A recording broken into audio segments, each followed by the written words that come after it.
Now available in paperback and e-readers, John Haynes, Taking Care of Business. The man who rules the world breaks in a brand new partner to help him take care of business in this action-packed, all-new John Haynes series adventure. Get John Haynes, Taking Care of Business at paperback and e-readers at online booksellers everywhere. One of my viewers wanted to know why black boys from stable two-parent households get led astray and destroy their potential by adopting a hypermasculine thug image. Now, many of your young black boys get led astray by this media because they don't have anybody there to give them guidance during the most vulnerable period in their life, adolescence. Now, many parents out here, what they do when their boys turn 11 to about 17 years old is they start pulling back and letting those children have a lot of freedom. However, when you go out here and let those children have all of this freedom, what they do is they get influenced by this media out here, and once they get influenced by this media, they wind up with their whole perception of black changed, and this is what leads to many young black boys from stable two-parent households getting messed up. Now, many people don't understand that when you have a boy who is in adolescence, that's when you need to be more active in their life than start pulling back. Yes, you want the boy to have freedom to go out here and experience life, but they need you to be there to give them more guidance and support. Because many young boys out here, they are looking to discover what their identity is, and they don't really know what being black truly is. So even though you are there presenting an example, it's when you pull back that they don't see that example and model of blackness, and that is when they start getting influenced by these other forms of black images presented in media. Now, when a father stops being active in a boy's life, that's when he starts to get led astray, especially during adolescence when a boy is out here testing boundaries. He really needs his father there to establish hard boundaries that protect him from the dangers of influential media. Now, a good father, he's going to go out here and vet the kind of media that his son watches, and a good mother is going to do the same as well. They're going to ensure that certain type of content doesn't come into their home because certain types of content are detrimental to their son's development. And as they're keeping that content away from their sons, what they're doing is putting their sons into positive activities. Now, a good father, they're going to make sure that their sons are involved in different kinds of activities so that they can see that being quote-unquote black has nothing to do with these stereotypical ideas that people have. Now, when I was growing up, I had a father and a brother, and they showed me examples of black manhood.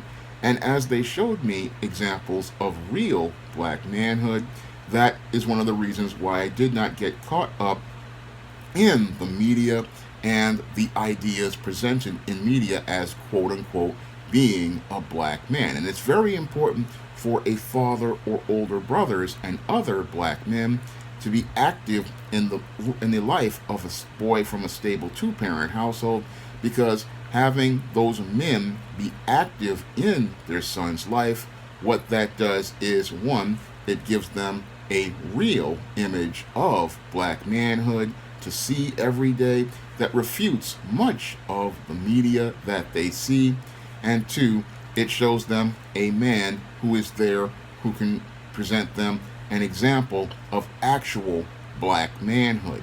So when you grow up with actual images of black manhood and see actual black men out here being active, you don't go out here and buy into the narratives of the mainstream media as related to black being so-called ghetto. Now, a lot of black boys who come from two-parent households get led astray because they have this false narrative as related to black male identity. Now, this whole issue of black male identity becomes a problem when, again, the father is not active to present that actual image of black manhood, and the boy is sitting there looking for examples of what it means to be a black man. And because there's nobody there to show him examples of what it means to be a black man, they start to get ideas from the media out here. And sadly, we don't have media like I grew up with, like The Benson, The Cosby Show, The Fresh Prince of Bel-Air, and movies like Hollywood Shuffle, which showed you positive images of black men, and images like I saw in The Last Dragon and many other black movies.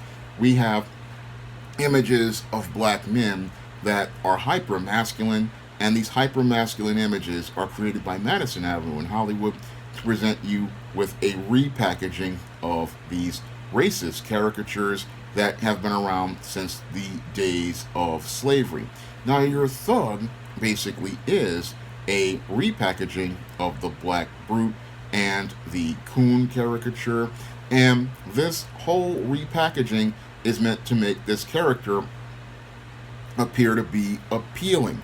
But what the young boy doesn't know is that he's breathing brand new life into an old stereotype by adopting these behaviors, but he believes these behaviors are cool because they are what some celebrity is acting like. And that's where a father comes in to go out here and intervene, because the father, when he intervenes, he talks to his son about the entertainment industry. And that was one of the things that I learned growing up about the entertainment industry, is that many of these hyper-masculine images that lead young boys astray, many of these images are completely fake. They are made up by your Madison Avenue in Hollywood, and many of these so-called entertainers, like the late Tupac Shakur, they are not thugs. No, they are made up images that lead young boys astray. And the goal of these kind of images, they are to get you to buy into a persona that makes your white supremacist feel comfortable. And that's another reason why many black boys from stable two-parent households buy into these images, and that is because they want to make people feel comfortable, because they feel inadequate about their own blackness, and they believe that this image will make people feel more comfortable with them. And what they're doing is they're not being their authentic selves, because they have this whole idea that being the clean-cut guy or the square guy is quote-unquote acting white. But there's nothing wrong with being a clean-cut black guy, similar to a Carlton Banks on The Fresh Prince, because that's just what many young black men actually are. And the mainstream media doesn't want to push that image, because they fear that if you have a whole bunch of clean-cut black guys, it's going to refute the narrative and as related to black men, and it's going to disrupt the smooth world that your white supremacists have as related to black men.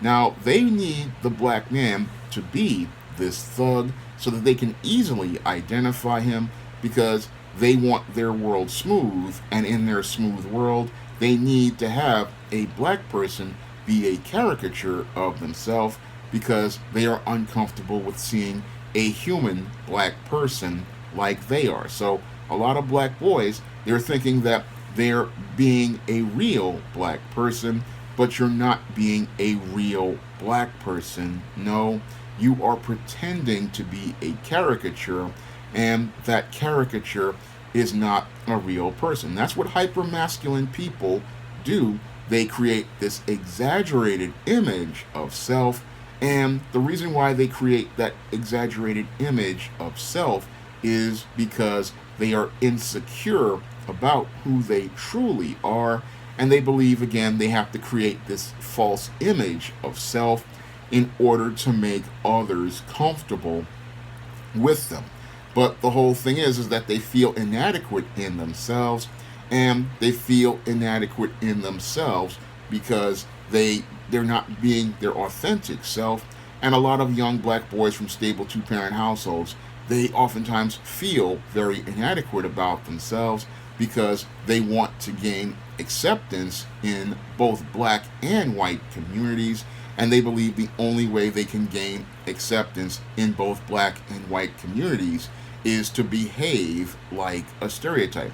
Now, I've had to deal with this ever since I was a boy, so I know how it can get and how people want to try to tell you you're not acting black, you talk like a white man, but you have to be your authentic self. And the only way you're going to feel comfortable with yourself is to accept that you are different, and there's nothing wrong with your difference. You are the way your parents raised you. This is something I talk about in depth in my novel Spellbound with the Matilda Crowley character, who is dealing with identity issues, and she came from a stable two-parent household. And the whole thing is that people want to tell you what black is, but many of these people who want to tell you what black is, they want to tell you an image that fits white supremacy. And this is why so many young black boys get led astray, because they want to be a quote unquote real black person, and they believe the only way they can be so called real is from being from the streets, being from the hood, and acting like somebody from the quote unquote ghetto. But the irony is that when that black boy starts acting like he's from the streets or from the so-called ghetto, what he is being led to act like a stereotype that fits a white racist smooth world, and he's not being his authentic self. Now the truth is that there are many different cultures in the black community, and the mainstream media only focuses on the ghetto, the streets, and the hood, because that's what the white racist wants to see black people as, and they don't want you to see the other parts of the black community, like the black people who have their entire neighborhoods in the suburbs. They don't want you to see the black families that are stable and two-parent. They don't want you to see black people who do participate in hobbies like comic books, science fiction, fantasy, or the goth subculture, or wrestling fans. They don't want you to see a larger picture of the black experience, and many black boys, they don't really understand that there is a larger picture, because oftentimes they don't get that guidance from their fathers, and they don't get that support from their fathers during adolescence. When you have a black boy who is in adolescence, that's when you get more active in their life, like I've seen with YouTuber Dennis Sperling, who is active in his sons' lives and giving them guidance. And that's when you put more hands on your sons as related to showing them a larger picture of the world. When you have a father who is more active in his son's life, he doesn't get led astray. Instead, he's given guidance, and once he's given guidance, he learns what an actual black man does, how an actual black man behaves, and how an actual black man carries and conducts himself. And again, that's what men like your Dennis Sperling and your Dondra T. Whitfield and other men out here do. They are active in their sons' lives, and that's how they present their sons from buying into these false narratives like this thug, like the hyper-masculine black male who becomes a part of the prison industrial complex and becomes a tool of white supremacy. A father and a mother have to actively be involved in their sons' lives during adolescence and not think, he's growing up, he needs to be out on his own. No, he can go out with guidance, he can go out with boundaries, and that's how you prepare your son for manhood, because a boy cannot learn how to be a man without a father and other men in the community to give him guidance. And again, this is why many black boys get led astray, because many black parents let take their hands off their sons during adolescence. And when they take their hands off their sons, the mainstream media gets into their heads, and their peers start getting into their heads, start telling them lies, and they parrot the lies presented to them by the mainstream media about blackness and black identity.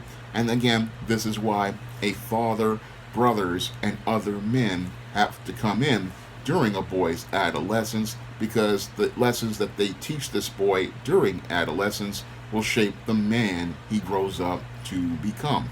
Now, I hope this answers the question for my viewer as related to this requested video.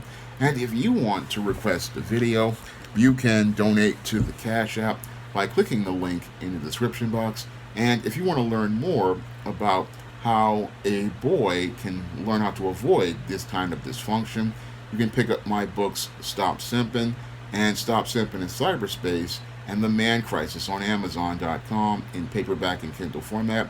And if you want to pick up a positive story featuring a black man presenting a positive image of black manhood, you can check out my John Haynes series books on Amazon.com in paperback and Kindle format. And you can find all of my books on Smashword on Amazon, Smashwords, the iBook Store, and Google Play. That's all I have to say for this video. You can comment, rate, and subscribe.